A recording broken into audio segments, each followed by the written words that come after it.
Mama, bukannya cuma keluarga kita yang makan. Pria di dalam itu siapa?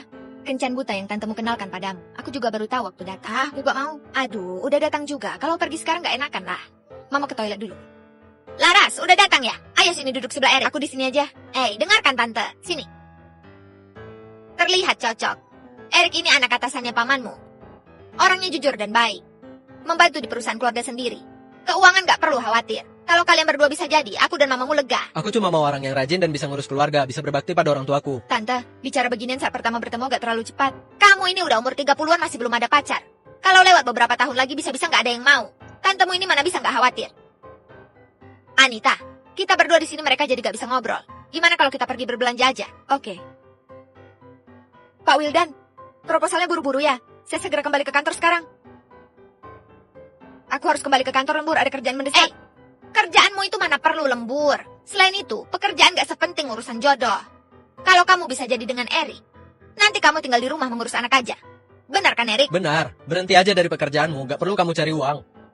Bukannya proyekmu itu penting. Kalau buru-buru cepat pergilah, oke? Kalau mau pergi harus bertukar kontak dulu lah. Dia orangnya jujur, selain jujur gak ada kelebihan lain. Terus bekerja di perusahaan keluarga sendiri. Sumber keuangannya dari orang tua dong. Terus mau aku berhenti bekerja melayani orang tuanya. Gimana sih orangnya? Coba lihat. Sayang lagi apa? Agak kangen sama kamu. Ini, lihat sendiri. Kelihatannya gak asing. Aku ingat. Apa? Lihat, ini orang yang dikenalkan padamu kan? Foto pernikahan. Bulan Juni tahun lalu udah nikah, belum setengah tahun udah cerai. Laras, kenapa buru-buru panggil tante ke sini? Apa merasa cocok? Kalau gitu cepat atur pertemuan kedua. Jangan buru-buru dulu, ceritakan lagi tentang anak itu. Udah gak muda lagi. Kenapa belum menikah? Mungkin selera dia tinggi. Ini dia merasa cocok dengan Laras. Tante, jadi foto pernikahan ini gimana mau dijelasin? Kan cuma pernah bercerai, bukankah itu normal sekarang? Benar, pihak wanitanya bekerja baik-baik jadi guru SMA, dipaksa berhenti bekerja untuk melayani mertua. Dan hal sebesar pernah bercerai ini malah disembunyikan. Tante, daerah kita kecil, aku cari orang tanya-tanya aja bisa tahu semua. Kakak ipar, kenapa kamu gak bilang apa-apa sebelumnya? Pantas ada orang yang bilang, beberapa kerabat memang sukanya kenalin orang-orang yang gak beres. Bahkan kalau dia pernah bercerai, kondisi ekonomi keluarganya itu disandingkan denganmu juga lebih dari cukup. Yang seumuran kamu ini, beberapa tahun lagi bahkan duda pun gak layak untukmu.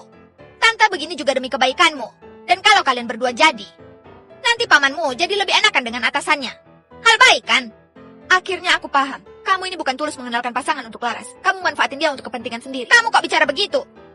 Pergi sana, kita gak perlu berhubungan lagi. Kok malah gak tahu diri sih? Pergi gak? Kalau gak... aku pergi. Mama gak tahu itu niat dia, tenang aja. Mama gak akan biarin kerabat kenalin pria lagi untukmu. Iya, aku kan udah bilang sama Mama.